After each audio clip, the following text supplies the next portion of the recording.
Graça e paz, meus irmãos do Pernambuco, da Lagoa, de Sergipe, do Maranhão, de Goiás, de Minas, do Paraná, de São Paulo, Rio Grande do Sul, Rio Grande do Norte, todos os estados, ou até mesmo fora deste Brasil. Eu vos saúdo com a graça de Cristo. Eu estou muito feliz, estou contente e agradeço você que tem me acompanhado, você que tem me assistido todas as semanas. 2 mensagens por semana estou colocando no meu vídeo, mas logo estarei colocando mais e mais mensagens, porque o desejo que eu tenho no meu coração é sempre falar desta palavra sem ganhar nenhum tostão. Porque o próprio Jesus disse no capítulo 10 e versículo 5, quando ele envia os 12 apóstolos para pregar o evangelho, ele disse: de graça recebeste e de graça dai. Então, ninguém tem que ser pago para falar da palavra, esta palavra que se chama graça. Quando você vê um pregador da graça recebendo dinheiro, você fuja, sai fora, porque se você tiver dentro de você desejo, vontade de ajudar qualquer um pregador, livre de espontânea vontade, isso parte de você. Mas quando você vê um pregador, seja ele qual for, pedindo para você enviar dinheiro, dando aí conta bancária para você depositar, fuja, porque esse é mais um meio de ele arrancar dinheiro. Ele sai do sistema e vem para a graça para usar o mesmo sistema, mas ele não está em graça, porque o apóstolo Paulo nunca foi assalariado, ele nunca teve salário. E a mensagem que eu tenho para você neste momento é essa: por que devemos jejuar? Não, nós devemos jejuar porque o jejum é fundamental. O jejum é uma arma de guerra. Nós vemos várias passagens na Bíblia que quando o povo de Deus não estava conseguindo a vitória, ele jejuava e Deus dava vitória, como Esther, como Davi, como Daniel. Nós vemos ali Jesus passou 40 dias antes de começar o seu ministério jejuando. Moisés passou 40 dias no monte jejuando. Porque o jejum, o Saulo, quando teve o chamado no caminho de Damasco, ele passou 3 dias em Damasco, ali jejuando, para depois ser batizado, se alimentar. Então o jejum é importante. Eu aprendi na igreja que devemos jejuar. Mas nós encontramos uma passagem dentro dessa Bíblia, dentro deste livro, dizendo que não devemos jejuar. E aí? Porque jejum foi uma prática da velha aliança. Se usava muito isso nos tempos de Moisés, no tempo dos profetas. Mas no tempo de Jesus, Jesus era da lei. Mas o próprio Jesus falando isso no capítulo 2 de Marcos e versículo 18, ali nós encontramos aonde os fariseus vieram ali falar assim: mestre, por que jejuamos nós e também jejua os discípulos de João Batista e os seus discípulos não jejuam? Ele diz assim: eles não podem jejuar, porque o noivo está com eles. O noivo estando com eles, não há necessidade de jejuar. O que ele quis dizer? Ele diz: se um dia o noivo for tirado, então nesses dias eles jejuarão. O que ele quis dizer com isso? Se aquele povo jejuava para obter, para ter ali comunhão com Deus, para receber uma bênção, uma graça de Deus, os discípulos estavam ao lado de Deus. Jesus era tudo para eles. o que eles queriam, eles estavam ali do lado. Por que eles tinham que jejuar? Eles não precisavam de jejuar. Então Jesus diz assim, enquanto o noivo estiver com eles, não precisa jejuar. E Jesus estava dizendo isso ainda antes de ser levado ao céu. Depois que Jesus foi levado ao céu, ele não tem mais como noivo, mas como marido, porque a igreja são vida. Então hoje, Cristo ressuscitado passa a ser esposo da sua igreja. Mas que igreja? Assembleia de Deus? Deus é amor, Brasil para Cristo? Quadrangular? Não. A igreja que são vida. Ele passa a ser esposo da igreja que somos nós. Nós somos a verdadeira igreja de Cristo. O que nós vemos por aí são apenas CNPJ, são empresas que amedronta e arranca, aterroriza o povo para arrancar dinheiro do povo. Ele aterroriza o povo dentro do sistema, dentro desse mundo evangélico, dessa religião evangélica, que isso deveria ser proibido, deveria ser um crime.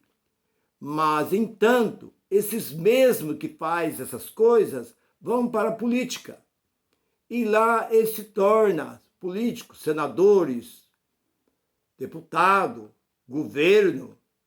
E lá dentro eles continuam fazendo as mesmas coisas que eles fazem com os evangélicos.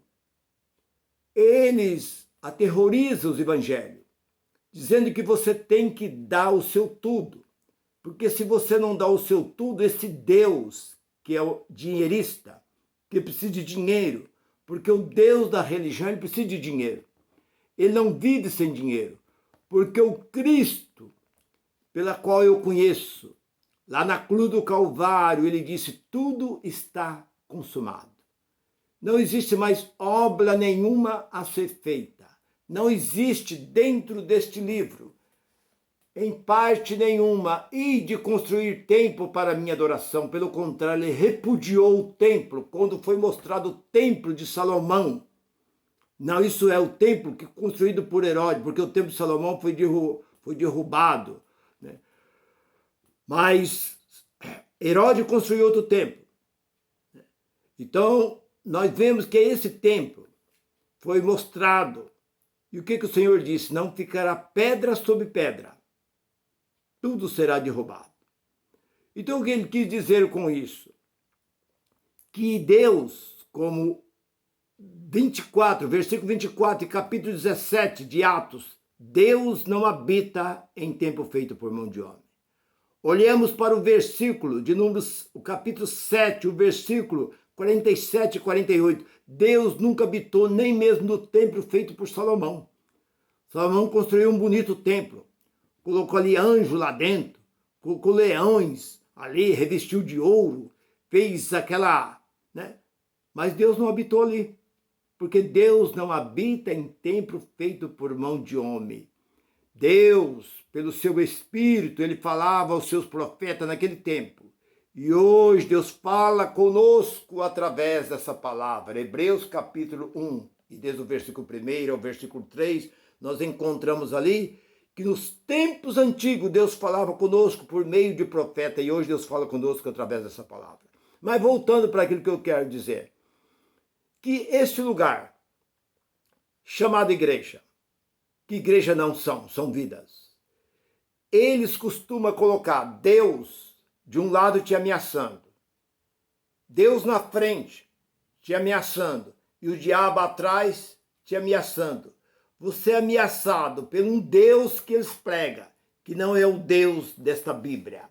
Eles criaram um Deus que gosta de dinheiro, um Deus que gosta de maldição, um Deus que gosta de maldade, um Deus que vai pesar a mão, um Deus que vai trazer doença, um Deus que vai trazer destruição na sua vida. E por outro lado, atrás de você está o diabo. Ó, se você não dá, eu vou te pegar, vou te levar você para o inferno.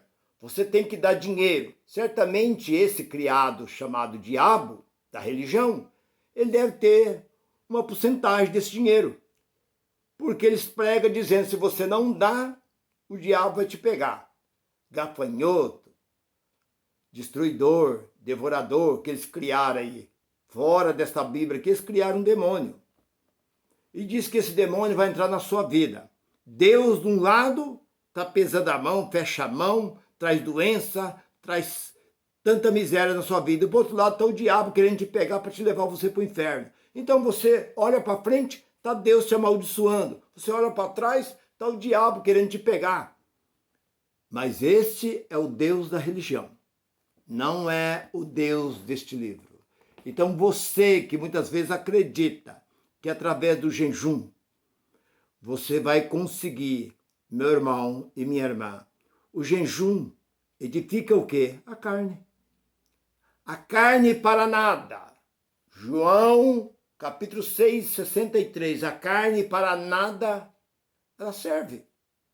Deus não é pai da sua carne. Deus é pai do seu espírito. Hebreus, capítulo 12, versículo 9. Deus ele é pai do espírito, ele não é pai da carne. Então a carne não serve para nada. Então você, jejuando, você está sacrificando a sua carne. Está servindo para quê? Para nada. Não tem significado nenhum. Jesus condenou a prática. Ele diz 12 e 7 de Mateus, misericórdia eu quero e não sacrifício. Quando você está jejuando, você está sacrificando. Eu fiz muito isso porque aprendi dessa forma. Eu cheguei a ficar 50 horas sem pôr nem mesmo água na boca. E depois disso não recebi nada. Não acrescentou nada na minha vida. Mas eu continuei fazendo isso porque eu acreditava nas mentiras que esses charlatões pregam em cima do público. E esses camaradas pregam mentira e quem aprende continua semeando a mentira. Mas graças a Deus, depois que eu conheci a graça, eu, minha esposa, fomos, e alguns que eu tenho falado, têm sido libertos desta prisão. Então, voltando para o jejum, Deus disse no capítulo 58, versículo 3, Deus repreendendo aquele povo. Qual foi o jejum que eu pedi para vocês? O jejum que eu pedi para vocês é ficar sem comer, sem beber? O jejum que eu pedi para vocês é para vocês amar o seu próximo, dar de comer a quem tem fome, hospedar a quem precisa de se hospedar. É vocês fazer o bem ao seu próximo, compadecer, né? Fazer algo para o seu povo, não é ficar sem comer. Pega o capítulo 58 de Isaías e leia a partir do versículo 3 até o versículo 10, 12, você vai encontrar Deus repreendendo duramente que Deus nunca pediu jejum, esse tipo de jejum para o povo. O povo ficava sem comer, vestia-se de saco, sentava na cinza para que Deus compadecesse deles. Mas nós olhamos, aí eles vêm e dizem, não, mas nós olhamos lá para Marcos capítulo 9, e lá pelo versículo 18, nós encontramos ali a passagem onde aquele homem vem a Jesus e clama pelo seu filho, que está ali com um problema e tal. E depois, lá no versículo 28, 29, Jesus fala assim, esse tipo de demônio, quando os discípulos não conseguem expulsar o espírito impuro daquela criança, Jesus traga aqui essa criança, Jesus expulsa, e eles particularmente perguntam ao Senhor, mestre, por que não conseguimos expulsar? Ele diz, porque esse tipo de espírito, de demônio, não sai senão com jejum e com oração. Aí, tá vendo? Nós temos que jejuar, nós temos que fazer jejum, porque nós encontramos esses espíritos na vida das pessoas. Tudo bem. Mas olhamos para Mateus capítulo 17. E o versículo de número 20. Nós ali encontramos que Jesus disse assim, eles perguntaram, no versículo 19, eles perguntaram, mestre, por que não conseguimos expulsar? No versículo 20 ele diz assim, por causa da vossa pequena fé. Você está vendo como é que é? Lá está dizendo jejum, aqui está dizendo por causa da sua pequena fé. O que é isso? É quem escreveu a Bíblia, quem traduziu a Bíblia, que traduziu errado. Porque quem fez este livro não foi o que eu pensava. Quem fez esse livro aqui foi um homem mundano. foi um padre. Ele pegou os escritos sagrados, que foram os escritos pelos santos do passado, que eles escreviam pela inspiração do Espírito Santo, que era chamado de Escritura Sagrada. Eles levaram para Roma. Em Roma, no quarto século, começou a ser escrito pelo padre Jerônimo, que veio a Israel, aprendeu os escritos, a língua hebraica, o aramaico, e voltou para Roma. E ele ficou 16 anos fazendo este livro. E deu o nome de Bíblia, que quer dizer livro no hebraico, isso é no grego. E eles puseram o que eles quis. Eles mexeram, eles acrescentaram e diminuíram.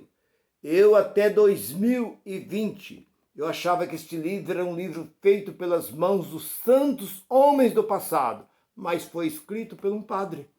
Passou 16 anos dentro de um convento, escrevendo com seu próprio punho. E quando ele encontrava alguma coisa que ele tinha dúvida, ele ia perguntar para o seu superior. E eles faziam reunião. Segundo o que eu sei, teve 21 reuniões no Concílio de Nicéia para decidir se ia ou não ia. Então eles colocou inferno, colocou diabo, fogo, purgatório, tudo isso para amedrontar o povo, para conseguir abranger o mundo inteiro, fosse católico, através da mentira que está dentro deste livro posto por eles. Mas nós vemos muita verdade dentro deste livro. Por isso eu acredito que muitas coisas foram acrescentadas, que nós vemos coisas aqui que são coisas absurdas, foi colocado por eles. Muitas cartas que o apóstolo Paulo escreveu não está aqui. O apóstolo Paulo escreveu 5 cartas para a cidade de Corinto, só tem 2. O apóstolo Paulo esteve muitos anos na Arábia, escreveu várias cartas, não tem nenhuma. Moisés escreveu um livro de Apocalipse, não está aqui dentro. Pedro escreveu um livro chamado Apocalipse, Revelação, não está aqui. Então, muitas coisas que deveriam estar aqui não está, e muitas coisas que não deveriam estar aqui está. Então, meu irmão, jejum foi coisa da velha aliança. Jesus ele veio para cumprir Gálatas 4:4, vindo à plenitude dos tempos, Deus enviou seu filho, nascido de mulher, nascido debaixo da lei, para cumprir o que estava na lei. Jesus veio para cumprir. O jejum era coisa que vinha lá da época de Moisés e cumpriu. Mas de Paulo para cá, nós não vemos mais essas coisas. Acabou. Então, se você tem jejuado, preocupado com jejum, passado fome, como muitos católicos hoje, fica aí na Semana Santa, Quaresma, passando aí vontade de comer, de beber, pare com isso, que é um ensinamento errado. Eu não vou usar outra expressão, outras palavras, porque eu também fiz isso.